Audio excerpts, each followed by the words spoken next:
assim para dar uma ajeitada no corpo, e abrir a Bíblia em 2 Reis, capítulo 10.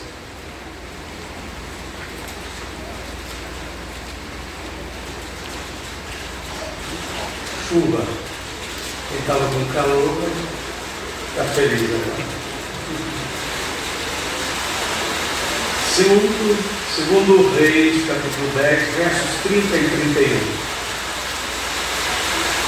Vamos ler.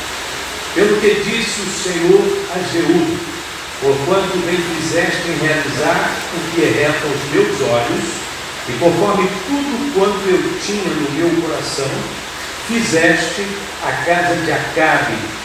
Teus filhos até a 4ª geração se assentarão no trono de Israel.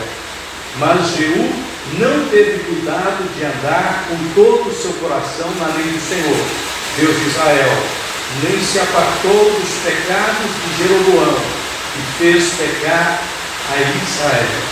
Eu quero falar sobre a verdadeira consagração a Deus, e tirando algumas lições do texto que nós vemos a respeito de um homem do Antigo Testamento chamado Jeú, que reinou em Israel, e é um personagem bastante interessante, e então, acredito eu que ele vai fornecer para a gente algum material que nos faz compreender o tema, a verdadeira consagração a Deus. Vamos orar?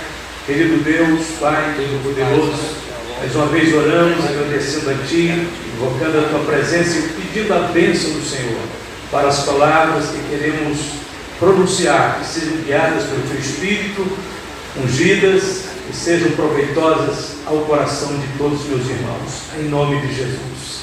Amém? Podem sentar.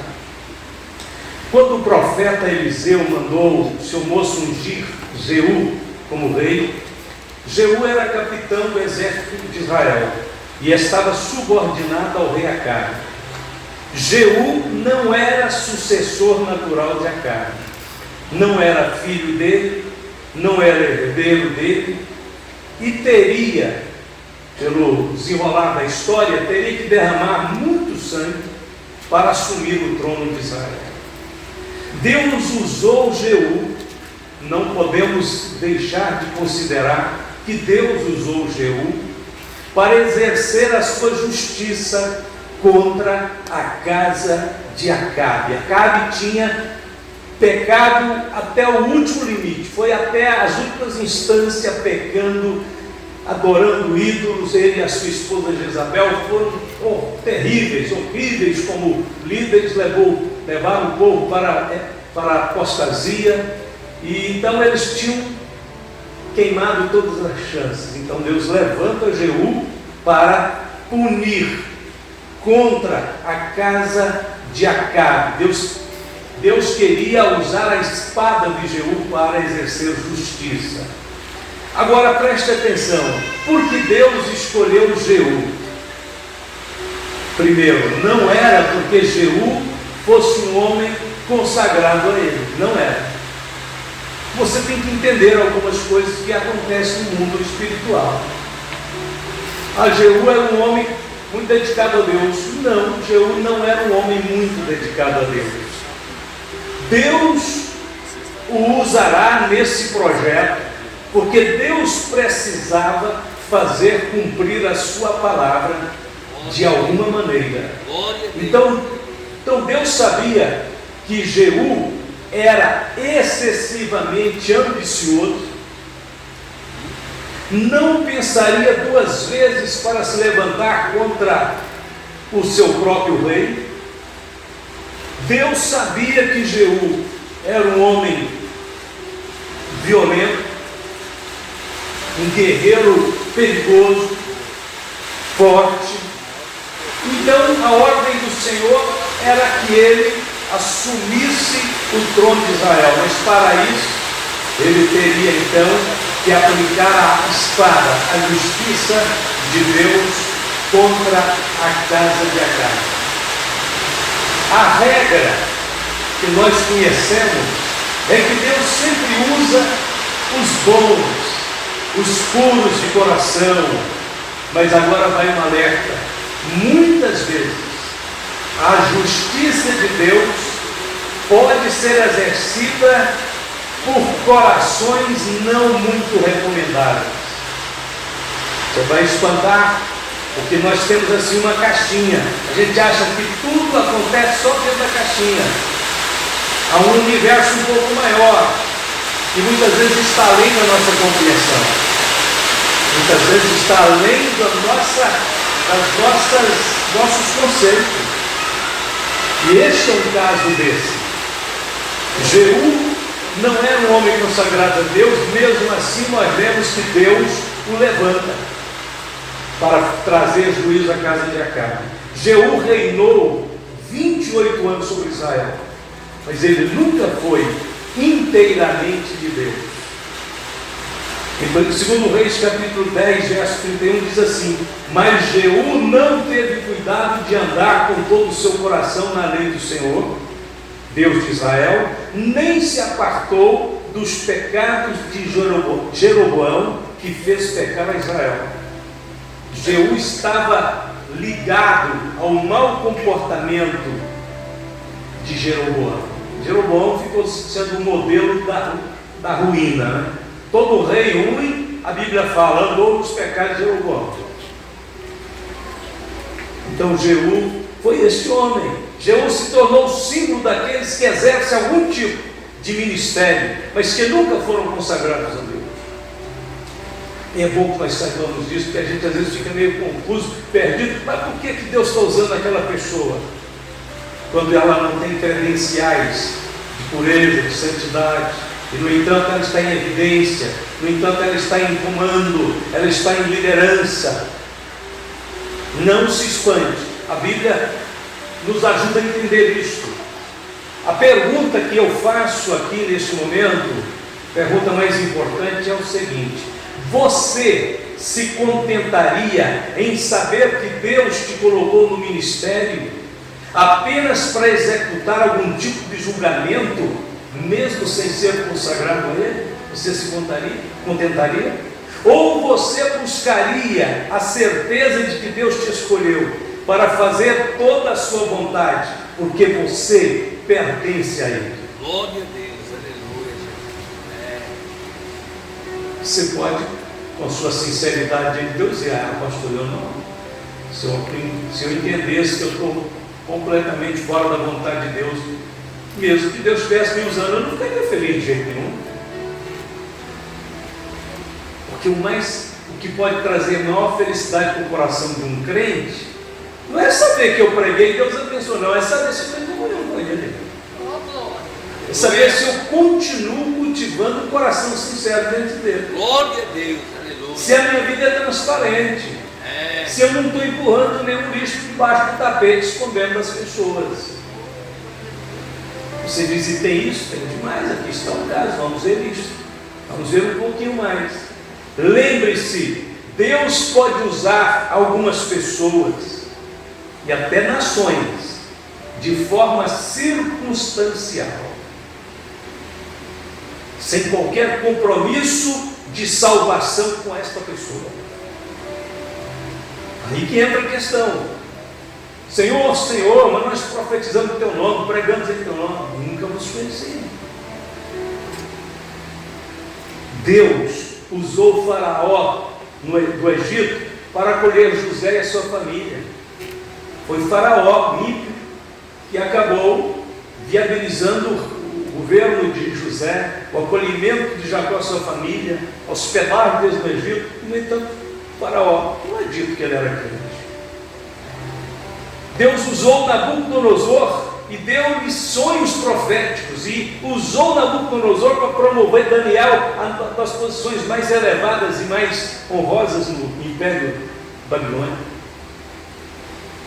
E com exceção de algumas atitudes de Nabucodonosor, que parece que ele estava temendo a Deus, mas em nenhum momento disse que ele era crente.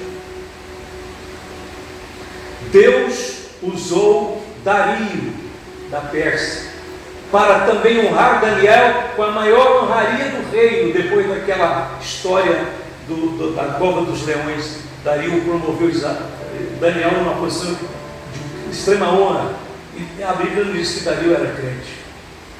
Deus usou Ciro, o outro governador, outro rei persa, Ciro, Dario era Medo, né? Dario era Medo, o Ciro que era persa. Ciro foi levantado por Deus para assinar o decreto da reconstrução do templo e autorizar o retorno dos judeus para Jerusalém. Mesmo que Isaías tenha profetizado 100 anos antes, Deus chamando Ciro de meu servo, meu pastor, na realidade ele só era circunstancialmente servo de Deus, ele não era crente. Ele foi naquela obra, porque Deus impôs sobre ele, e ele atendeu a direção e o impulso de Deus e ensinou, mas ele não era crente. Ciro não. Deus usou a própria Babilônia para punir Israel. Olha, Babilônia ímpia, pagã, para punir o povo de Deus. Deus usou. Foi isso que fez o Abacuque ficar desnorteado. Ele disse: Senhor, como é que o Senhor pode usar uma nação ímpia para punir o seu povo, o povo da eleição, escolhido?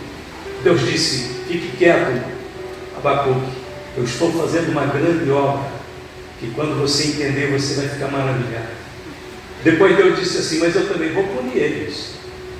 Eles não vão sair isentos dessa punição, não. Eu vou usar eles como uma vara na minha mão para punir o povo rebelde meu. E depois eu vou punir eles porque eles foram rebeldes também. Você fica completamente preocupado, né, de saber que há uma movimentação no mundo espiritual muitas vezes. É que Deus, na sua sabedoria, sabe como lidar, nós não. Assuero era um rei também pagão, ímpio, lá da Pérsia. Promoveu Esther à condição de rainha. E porque ele fez isso, Esther salvou todos os judeus da destruição. Quem era Assuero? Não era nada, um pagão duvidoso, cheio de dúvidas, cheio de engano, cheio de contradição. Você vai ler o livro de Esther, você vê que aquele Assuero errou. Mas eles foram usados por Deus em circunstâncias. Nenhuma dessas pessoas, desses eventos que eu estou falando, eram consagrados a Deus. Apenas o serviram circunstancialmente. Existe uma grande diferença entre aqueles que são incluídos em alguma ação divina e aqueles que são escolhidos e consagrados a Deus. Aquele que se consagra a Deus pertencerá a Ele eternamente e jamais perecerá. Os que figuram apenas circunstancialmente em algum evento, Deus não tem compromisso nenhum com eles de salvação. É preciso então saber separar algumas coisas. Religiosidade e consagração são coisas completamente diferentes. O instinto religioso põe o homem em contato com templos, com rituais, com cerimônias, com apresentações religiosas. Qualquer pessoa que se esforce um pouco, será capaz de coordenar um culto, de fazer uma pregação. Qualquer pessoa. Mas nada disso prova a consagração dessa pessoa a Deus. Aliás, Jesus advertiu-nos que mesmo se alguma pessoa apareça por aí, se apresente lidando com fatos sobrenaturais. Em teu nome, Senhor, fizemos muitas maravilhas. Então lhes direi abertamente: nunca vos conheci, apartai-vos de mim. A palavra consagração é uma palavra muito séria. Consagração não é ritual religioso. Consagração não é apenas eventos, não. Consagração vem de dois termos. A palavra com mais sagrado. Consagrado significa unido a Deus. Significa ser conhecido de Deus. Significa ligado àquele que é sagrado. Deus conhece os que são seus. Todavia o fundamento de Deus fica firme tendo este selo: o Senhor conhece os que são seus, e qualquer que profere o nome de Cristo aparte-se da iniquidade. Existem alguns tipos de consagração, entre aspas, né? Quando eu falo essa consagração não é a verdadeira, né? Os tipos de consagração que não são verdadeiros, então não é de fato consagração. Quais são esses tipos? Então existe o tal da consagração a alguma atividade. Isso é muito comum. Às vezes a gente erra isso, é até falta de orientação. Tem pessoa que erra nisso, não é porque não é consagrado, não. É porque não foi orientado ainda. Mas eu vou explicar. Por exemplo, é errado quando você diz assim: eu vou me consagrar ao ministério da pregação. Nós falamos muito isso. Eu acho que eu já falei isso muitas vezes. Não é correto. Não existe consagração a uma atividade. Consagração verdadeira é a Deus. Só existe a Deus. Você pode consagrar-se a Deus a fim de se dedicar a alguma atividade. Mas a consagração não é a atividade, é a Deus. Porque é o seguinte: a atividade pode existir, pode deixar de existir, mas a consagração não pode deixar de existir nunca. Então, quando nós dissemos vou me consagrar ao ministério da pregação, está errado. Você pode dizer eu vou me consagrar, porque quem é sagrado é Deus. Quando você fala consagrado, é com Deus, ligado a Ele. Antes de sermos então consagrados às coisas ou aos eventos, nós temos que ser consagrados a Ele, a Deus. Primeiro, Deus. Por isso que os pregadores modernos estão errando muito, porque eles estão pregando ou preparando para pregar pensando nas pessoas. O pregador verdadeiro prepara para pregar pensando em Deus.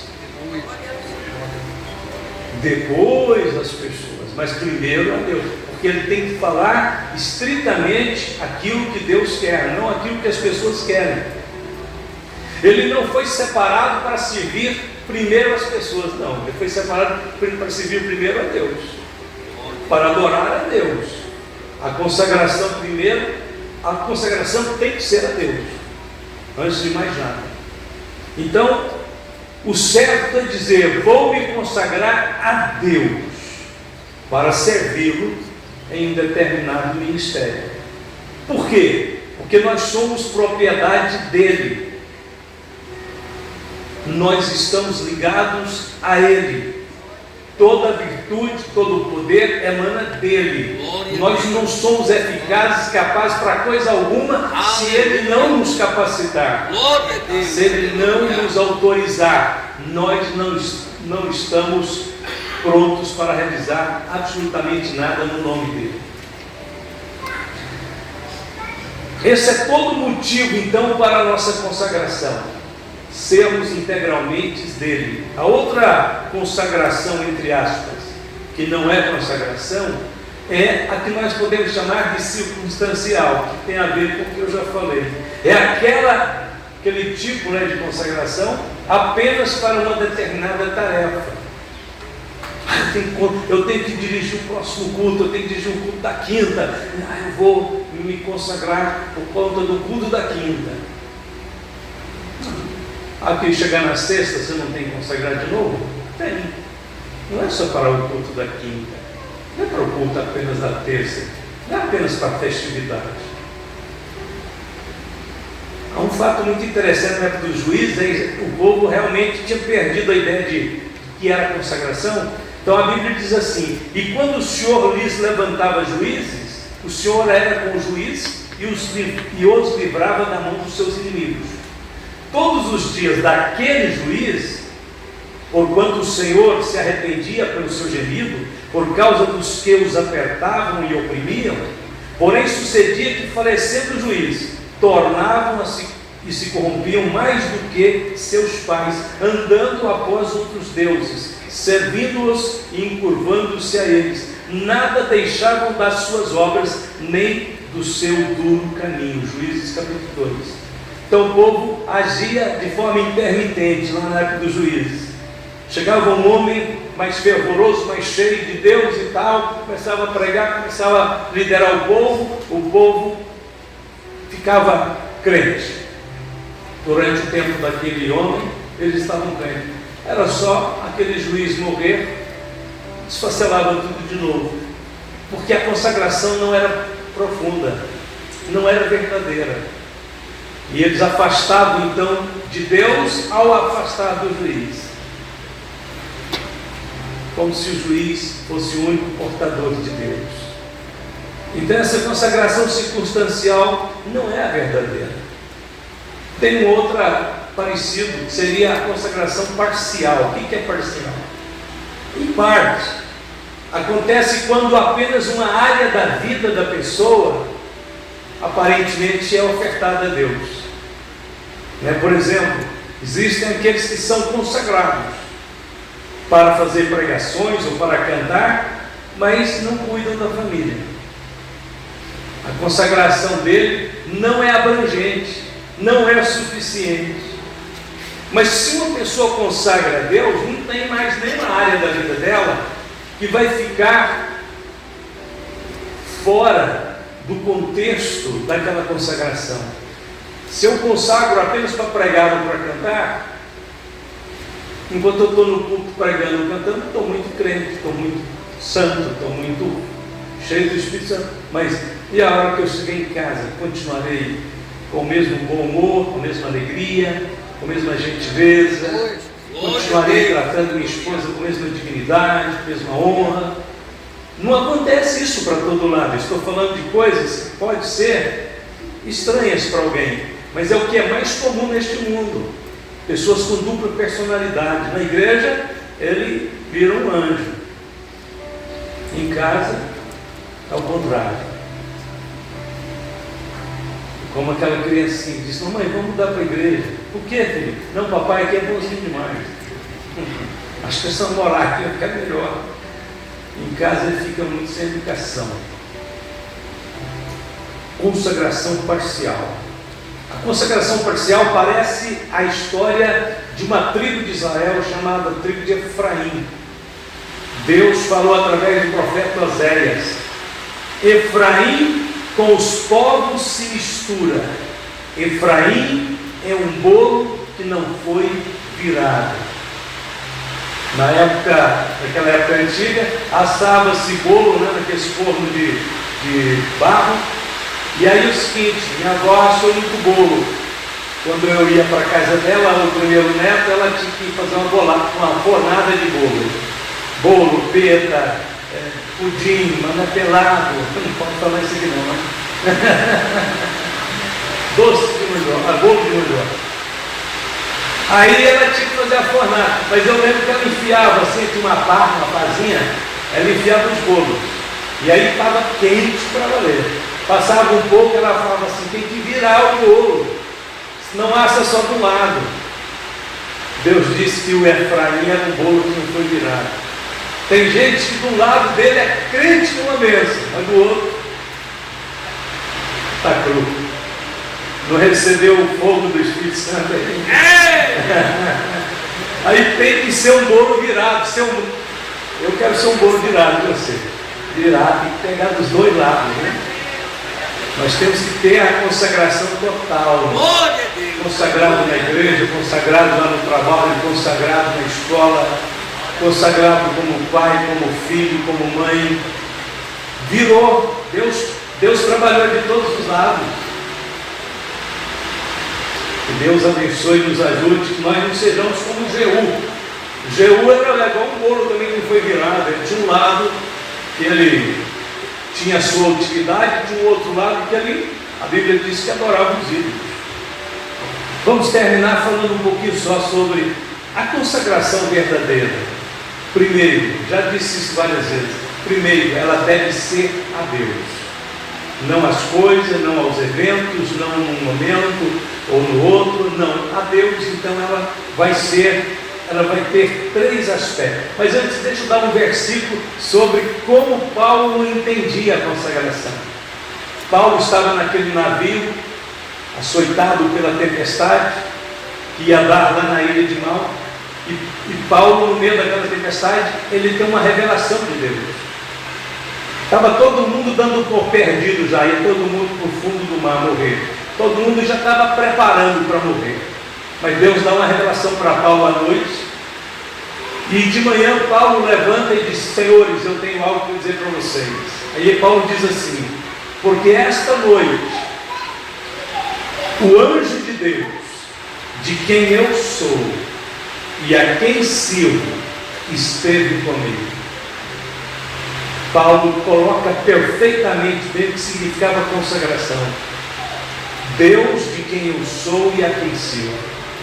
Ser propriedade de Deus. Se nós somos propriedades de Deus, então não vai sobrar nenhuma área da nossa vida que vai ficar sujeita à instrumentalização do maligno. Porque somos propriedade de Deus. A Bíblia diz que Deus conhece os que são seus. E a Bíblia diz que há um selo de Deus sobre aqueles que lhe pertencem. O selo de Deus fica firme. A palavra de Deus, a mensagem de Deus fica firme tendo este selo. Os que pertencem a Cristo apartam-se da iniquidade. O selo de Deus é este. Como eu posso dizer que tem o selo de Deus? Eu digo que tem o selo de Deus pela minha distanciamento do pecado. Quanto mais distante eu estiver do pecado, mais eu estou assegurando que eu sou propriedade de Deus. Este é o selo de Deus, essa é a marca de Deus. Quem é de Deus afasta-se do pecado. Quem é de Deus santifica-se, né? Paulo diz então: esta noite o anjo de Deus, de quem eu sou e a quem sirvo, esteve comigo. E aí vem as três características da consagração verdadeira. Eu falo isso em 2 minutos agora. Primeiro, a consagração a Deus deve ser incondicional. Ninguém tem o direito de chegar e dizer assim: olha, quando Deus me der um bom emprego, eu vou me consagrar a Deus. Isso é condicional. A nossa consagração de Deus é incondicional. Se Deus me der um emprego, eu vou consagrar a Ele. Se não me der, eu vou consagrar do mesmo jeito. Se Deus me curar, me consagro a Ele. Se não curar, me consagro do mesmo jeito. Incondicional. Foi isso que levou Paulo a dizer: que fazeis vós, chorando e magoando o meu coração, porque eu estou pronto, não só a ser amarrado, mas ainda a morrer em Jerusalém, pelo nome do Senhor Jesus. E o povo que viu Paulo falar isso disse assim: como não podíamos convencê-lo, nos aquietamos, dizendo: faça-se a vontade do Senhor. Consagração incondicional. Paulo sabia que lá em Jerusalém seria preso, mas Paulo sabia que era a vontade de Deus que ele fosse. Então ele não estava indo porque tinha uma promessa de ficar rico lá, não. Ele não estava indo porque tinha uma promessa que ele ia chegar lá e receber uma honraria, ia ser homenageado. Não, Paulo disse: eu estou indo sabendo que me esperam prisões, açoites, mas eu estou pronto a ir, porque esta é a vontade de Deus. Glória a Deus. E tem pessoas que acham que o Espírito Santo só intervém para livrar a gente dos açoites, né? Aqui o Espírito Santo estava guiando ele para ir. Tanto que os irmãos ficam encabulados: para aí, Paulo, o Espírito Santo está falando para você que você vai ser amarrado lá. Ele disse: não tem problema, essa é a vontade dele. Ele está falando que não é para me fugir de lá, não, é para me saber que eu estou indo para o lugar certo e vai acontecer tudo isso, mas Deus está comigo nisso. Glória a Deus. Bem diferente que as pessoas colocam, né? A prova de que Deus está com você, você está ficando rico. Prova que Deus está com você, se você está só dando tudo certo, 100%. Não, tem hora que está tendo dificuldades, mas Deus continua comigo e eu continuo consagrado. Essa é a posição nossa. Segundo, a verdadeira consagração a Deus tem que ser completa, não apenas incondicional, mas também completa. Pedro escreveu: mas como é santo aquele que vos chamou, sede vós também santos em toda a vossa maneira de viver. Veja, a vida inteira, completa. Da hora que você acorda até a hora que você vai dormir, 100%. palavras, atitudes, pensamentos, escolhas, respostas, maneira de lidar, maneira de responder, tudo. Você diz, é aqui que eu mostro a minha consagração a Deus. Não tem um momento em que você está livre de provar que a sua vida pertence a Deus, não. Todos os dias, todas as horas. E o modelo dessa consagração é a própria santidade divina, como é santo aquele que nos chamou. E a última coisa, a consagração verdadeira, ela é permanente. É o que exatamente que não aconteceu com Jeú. Jeú não tinha consagração a Deus nenhuma praticamente. Mesmo assim, não esqueça, circunstancialmente ele foi usado para uma missão. Isso não significa que Deus estava garantindo vida eterna para ele. Bom, a última coisa, consagração verdadeira e permanente. Paulo escreveu dizendo, já estou crucificado com Cristo, e vivo não mais eu, mas Cristo vive em mim. E a vida que agora vivo na carne, vivo-a na fé do Filho de Deus, o qual me amou e se entregou a si mesmo por mim. Permanente. Paulo disse, eu estou crucificado com Cristo. Paulo nunca pedia licença e dizia assim, Senhor, eu vou descer só um pouquinho da cruz, deixa eu só resolver esse problema, já eu volto. Paulo disse, estou crucificado. A palavra quer dizer, eu permaneço com ele na cruz. As lutas vêm querendo me tirar da cruz, os inimigos vêm me afrontando querendo me tirar da cruz, os falsos irmãos vêm querendo me remover da cruz, mas eu estou crucificado com Cristo. Eu vou ficar com Cristo. A minha consagração a Ele é permanente. Esta é a única consagração que agrada a Deus. É necessário levar a sério o assunto da nossa consagração a Deus. Irmãos, quantos hoje não querem servir a Deus adotando uma fé sem altar, sem sacrifício, sem entrega, sem arrependimento, sem sangue e sem expiação? Quantos não querem esta fé descompromissada com todos os valores do cristianismo? São centenas, são milhares hoje em dia. Querem ter o nome de cristão, mas não querem ter a essência de Cristo nele, habitando nele. E ter o nome não vale. O reino de Deus só ter nome não vale. Jesus disse lá para a igreja de Filadélfia, não me lembro agora qual daquelas igrejas, você vai me ajudar depois, procura para nós. Diz assim, tens nome que vives, acho que é Esmirna, né? Tem nome de que vives, mas estás morto. Então ter nome não vale. Tens nome que vives e estás morto. Alguns colocam essa igreja, né, se não falei a memória aí, a de Esmirna mesmo, ao tempo da igreja da Reforma. Né? Sardes, Arde achou, é a igreja de Sardes. Alguém coloca a era da igreja de Sardes como a igreja da Reforma, porque se acreditava que a igreja da Reforma, a igreja de Lutero, a igreja que reagiu ali ao sistema, eles acham que na reação dela ela já tinha alcançado a plenitude da vida. Então alguns acreditam que Jesus está advertindo a igreja da Reforma que não parasse, porque se eles achassem que só porque fez aquela reação estava tudo bem, ainda não estava não. O Lutero não teve a revelação que nós temos hoje, não. Para Lutero não precisava ter nem Apocalipse na Bíblia, tudo joga fora, ele falava. Lutero sabia muito pouco de Deus. Dentro do que ele sabia, ele reagiu. Vamos dizer assim, ele tem um crédito porque no conhecimento que ele tinha era isso, esse que se esperava dele.